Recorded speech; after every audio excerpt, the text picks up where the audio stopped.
everybody, a little bit of a bonus Monday night episode of the Aaron Torres Sports Podcast. I'm your host, Aaron Torres. Hope everybody's doing well. Hope everybody's having a great day, and I hope everybody is ready for a very special interview with a very special guest here on a Monday night as Tulane head coach Jon Sumrall is set to join the Aaron Torres pod, okay? So I think everybody knows at this point, but in this 12-team college football playoff era, one group of 5 team is guaranteed a spot in the college football playoff.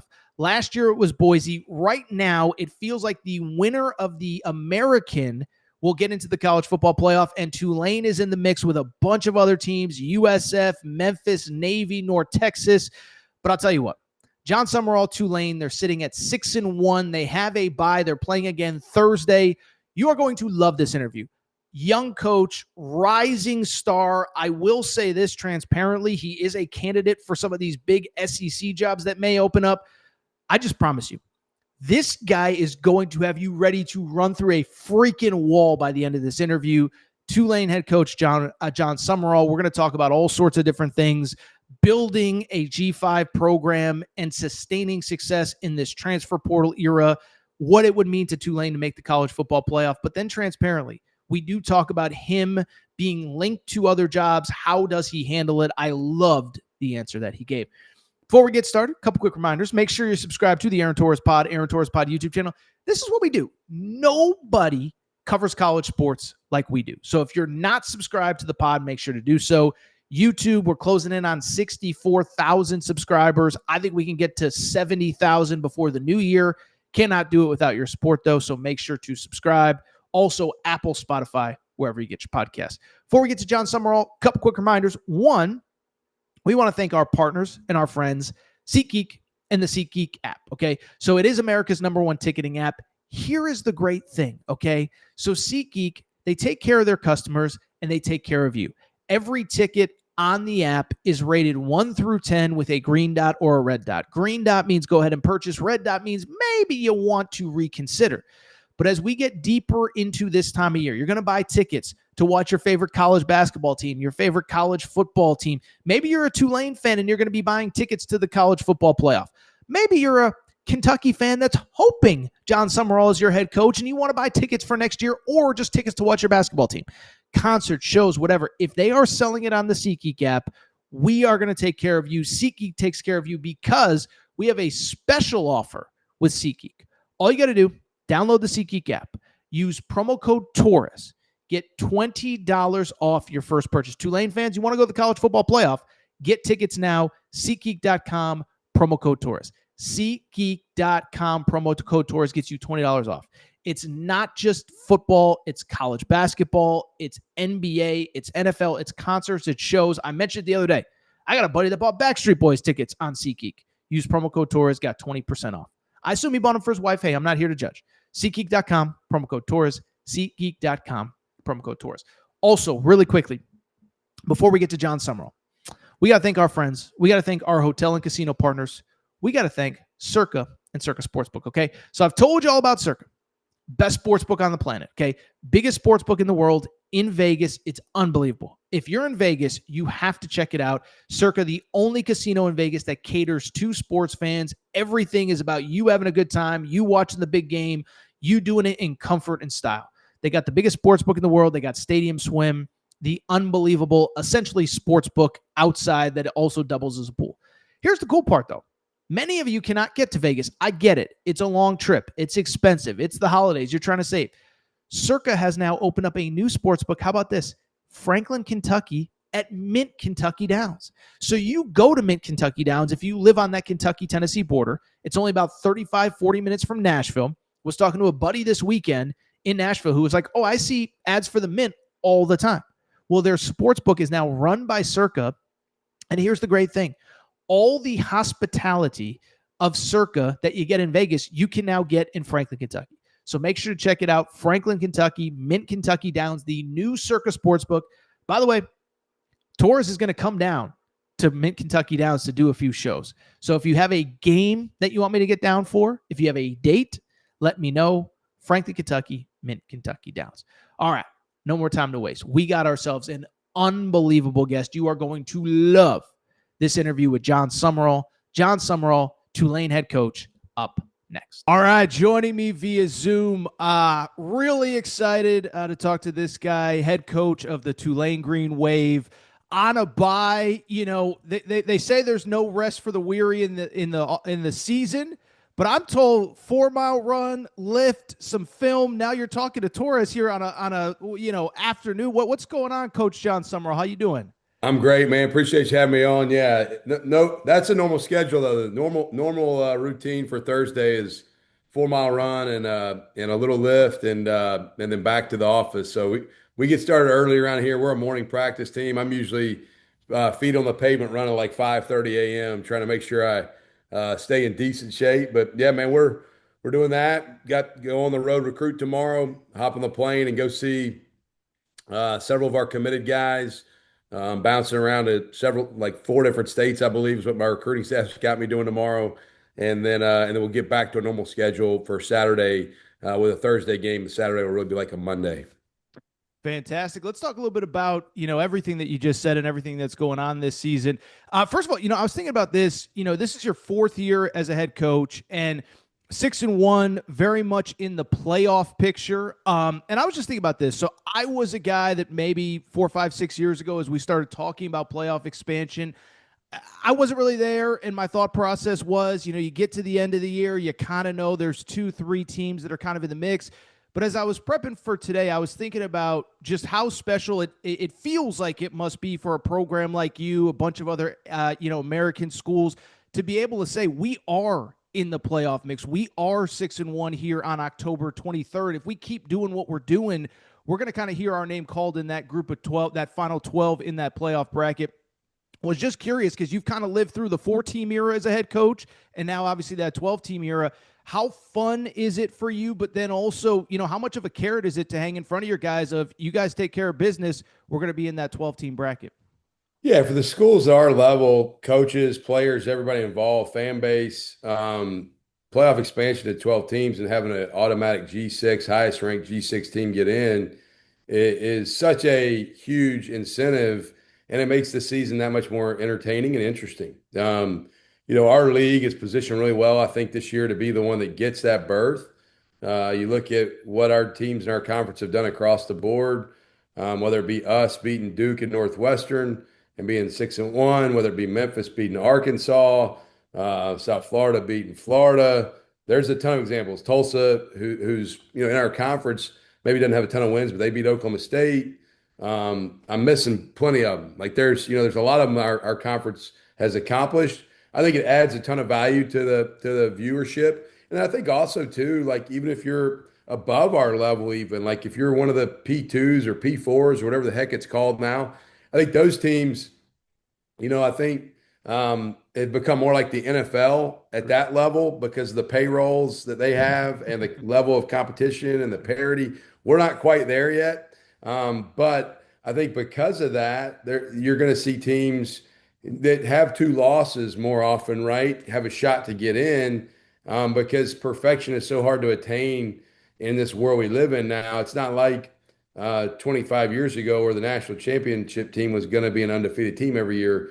Now you're going to have a national championship team a lot of years that may be a 1-loss or maybe even a 2-loss team, which I think expansion helps with maybe getting us to the end with the best team hoisting the trophy. Yeah, it's funny. You first of all, you rip some stuff right off my page of notes here, all the wins for the AAC, and I'd be curious. Is there some special? By the way, I know it's called the American. I keep calling it the AAC. It's all good. It's all good. Yeah, I'll call Tim Pernetti and let him know to fine you. I was going to say, yeah, I don't need a fine from the league office. That was literally exactly what I was about to tell you there. But the football speaks for itself, and I'd be curious. You guys have coaches meetings. You're around those guys. What is the secret sauce? Is there a secret sauce? Because, you referenced all of it. Memphis beating Arkansas, USF going into the swamp and beating Florida, the 2 power conference wins that you guys have. Is there some secret sauce? Is it just good coaching? Is it good players? Like what do you believe has led to the success as the conference as a whole?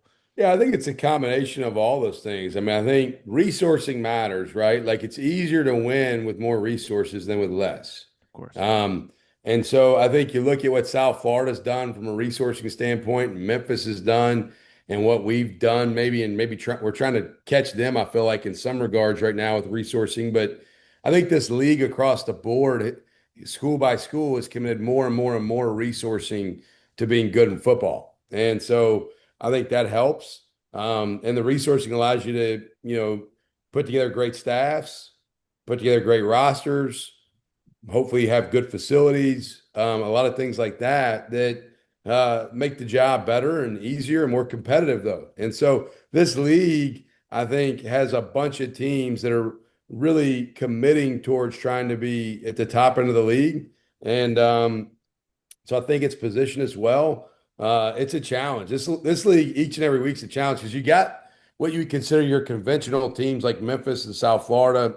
Then you got Navy and Army to deal with, which they're a total pain in the butt. I've coached against Army every year I've been a head coach. That's never fun. And we're 3-1 against them, and every game sucked. And they Yeah. all suck. And so this and we play East Carolina this league. We go play at UTSA next week, who I'm watching them on tape, and I'm like, golly, these guys look like they could be as good as anybody in our conference, talent-wise. And so it's a battle week in, week out across the board. And I think it's all of the above. I think it's coaching, administrations, rosters, the whole thing.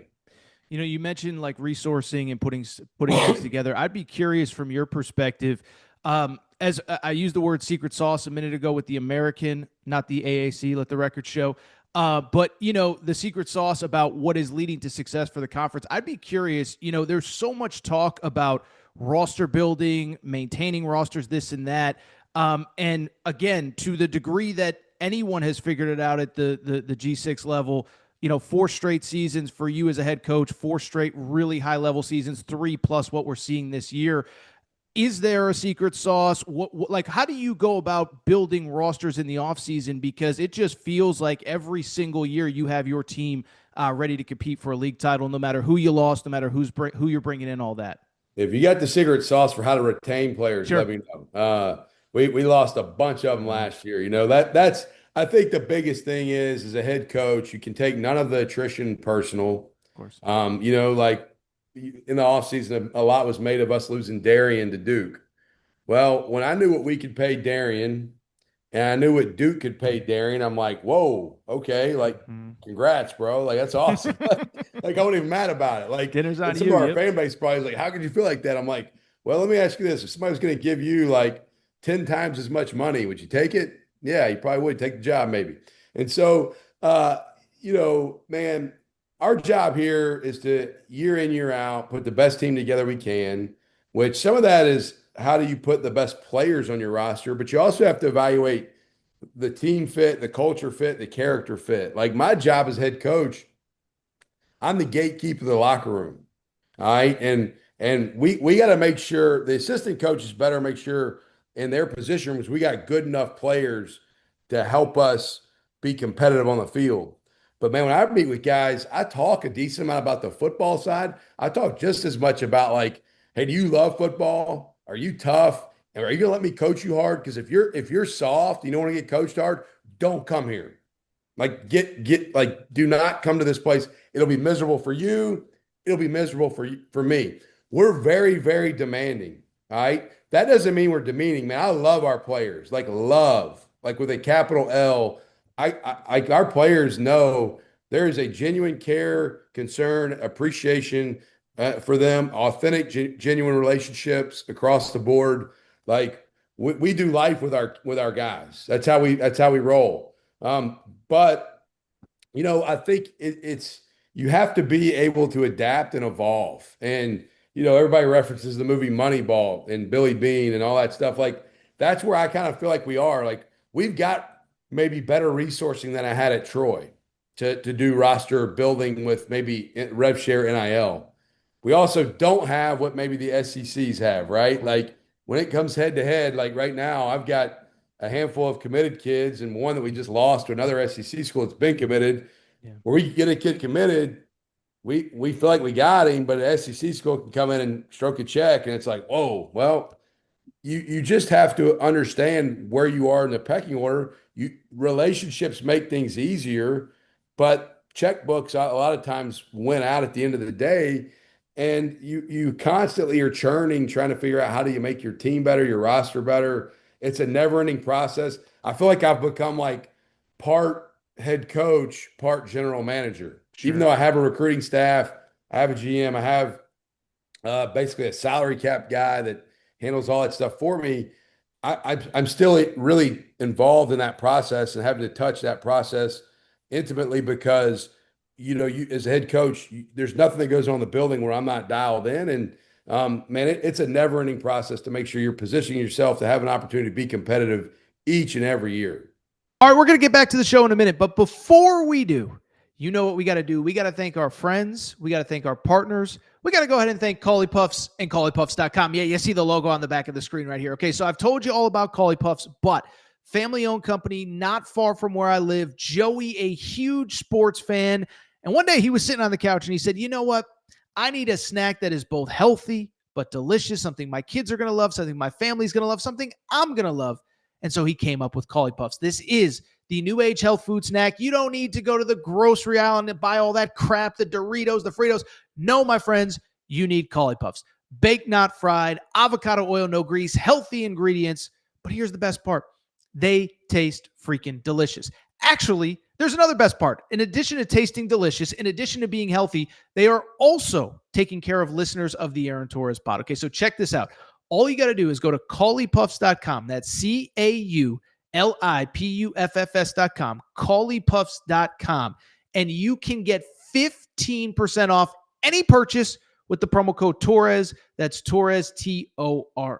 It's that simple. 15% off any purchase, one bag to try them out, 100 bags to cater a party. Doesn't really matter. Promo code Torres. Caulipuffs.com gets you 15% off. Caulipuffs also available on Amazon. You obviously can't get the promo code there, but Caulipuffs.com, promo code Torres gets you 15% off any purchase. Thank you to our friends at Caulipuffs. Very good. You know, you guys are 6-1 right now. I'll ask you this. I'd be curious how you would grade your team right now going into the UTSA game next week. And the only reason I ask, 6-1, all of that, but I saw your OC and your DC had media availability on, Monday or Tuesday of this week, and all they talked about was we got to clean this up, we got to fix that. One of your players after the Army game said, we haven't played anything close to our best football. So I'd be curious, one, you never take for granted a win and where you are kind of in the bigger picture pecking order, but it feels like internally in that building, feels like there's a lot that you guys still feel like you can accomplish. Yeah, if you're asking me to grade our team, I would say we're like a C plus. Sure. Like now, I like being a 6-1 C plus. I'm good with that. The 6-1 part's okay, but the standard is your best. The standard isn't just win. Now, our goal every week is to end the week 1-0. Like that's we talk about as a team. I ain't worried about 2 weeks from now, 3 weeks from now, 4 weeks from now. I'm worried about this week being 1-0 this week, and the goal is to win each week, but at the same time, if you win and you don't play your best and you're not critical of what you're doing and how you're doing it, then you're really a complacent human being that's okay with mediocrity. And I'm not. I'm a maniac. People that are comfortable with being average, do not do well around me. Like, I don't do well around them. And so I'm constantly trying to push everybody in our building to what is our best? And if we'll pursue that and get closer to that, I told our team last week after the Army win, I said, guys, I don't question this team's toughness. This team we got is tough, like chew nails, blue collar, back alley tough. Because we find ways to win each game unique a lot of the time, other than maybe the Ole Miss game where we got our butts kicked. And so I don't question this team's toughness. This team's got to start playing pretty. We got to start playing pretty good, clean football. When we've done it at times, like we did at the Northwestern game, we won 23-3. We did it in the first half against Duke, and we were up like 21 points.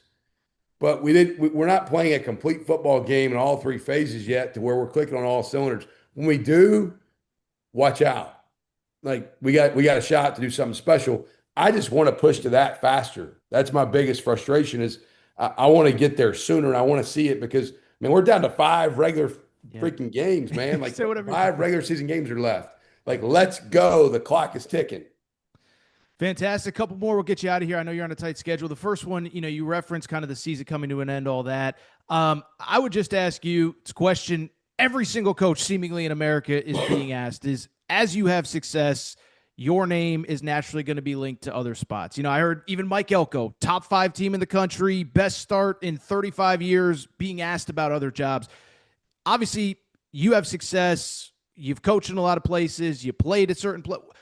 How do you handle it? Is it a conversation that you have, or is it just, guys, we're full speed ahead? Because obviously there's a lot of outside noise about your name, but would be curious if it's something you even address with the guys. Yeah, so during the summer, we do a speaker series every Wednesday. I brought Kellen Moore over from the Saints, and he talked to our team one Wednesday. I brought a financial planner in one Wednesday. I bring different people in to talk to our team. The last Wednesday, I talked to the team before we start training camp. And I really just addressed with them on that Wednesday meeting in late July, like, guys, no distractions are going to come up with this football team.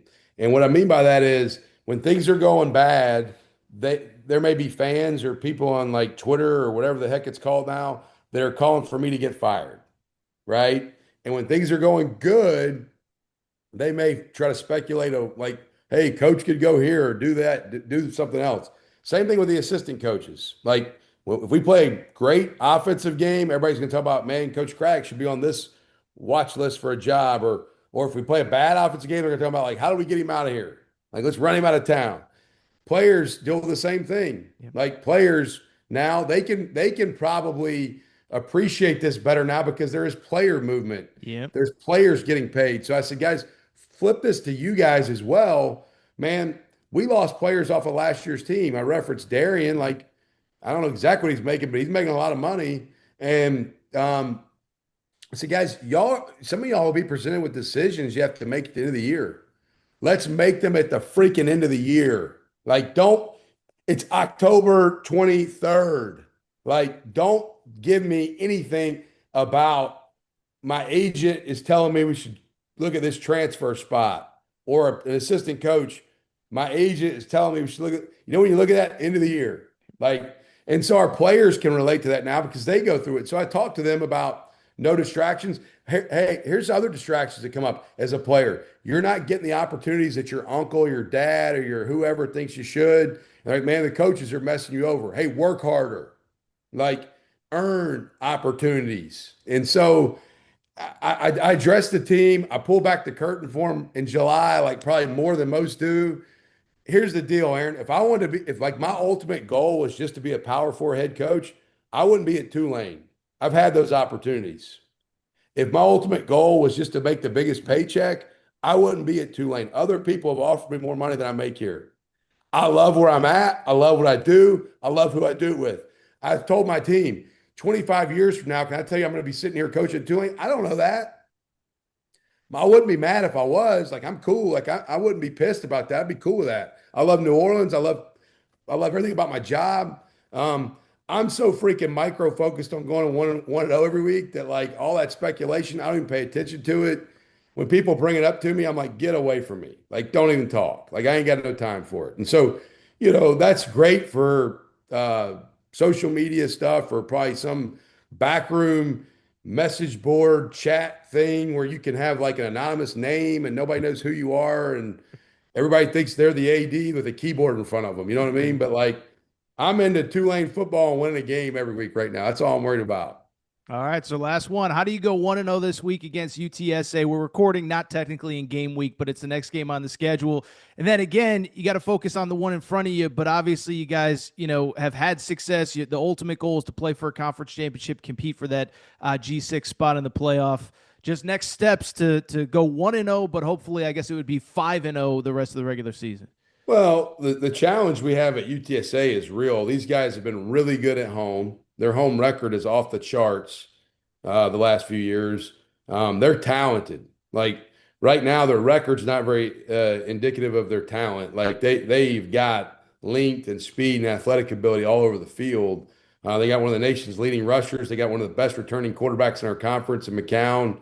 Like, they got dudes. Like, when I watch the tape, I'm like, this team could be the undefeated team in our league right now if you just watch the video on the ability. So we got our work cut out for us, man. It's not going to be an easy game. None of them are in this league, and it's a tremendous challenge. You know, the get to 5-0 part, I don't even think about right now. Like I am like so micro focused that I can't think about really that far out. You know, I'm just dialed in on what we got to do to give ourselves the best opportunity to be successful this week. Um, and we have to do that every week. And but it'll be a real challenge on the road at UTSA next Thursday night. Jon Sumrall, head coach, Tulane football. Coach, it was an absolute pleasure. Hope we can do this again, maybe before college football playoff appearance. We'll see what Let's go. Hey, come on, dog. We're just trying to go 1-0 this week, but that's right. Hoping we could do this again soon. I know you're on a super. It sounds like you're not ready to finish up. Well, no, I was gonna say if coming on the show gets me there, I'll come every week. Okay, all right. We'll set it up. If there's some sort of tie-in to our success, coming to talk to you means we can get this football team to be at that level and not be the C+ team. I'll do whatever it takes. Hey, like Al Davis said, just win, baby. If it takes this, let's go. Basically, like, some guys just don't change their underwear. You're just like, no, dude, I'm coming on your show every freaking week. Screw that. I'll change the underwear, but I'm changing underwear. Okay. Don't worry about that. I am a creature of habit, though. I eat the same thing like every Monday all season. I eat the same thing every Tuesday all season. I've got my routines. Any routine that helps us get to that goal you talked about, I'll do it. All right. Well, we'll see. We're focused on 1-0 this week. Then we'll figure out future media appearances. But, Coach, we appreciate the time, man. Thank you so much. And, hopefully we'll be talking again soon. And, again, thank you for the time, okay? Thanks, brother. Appreciate you, dog.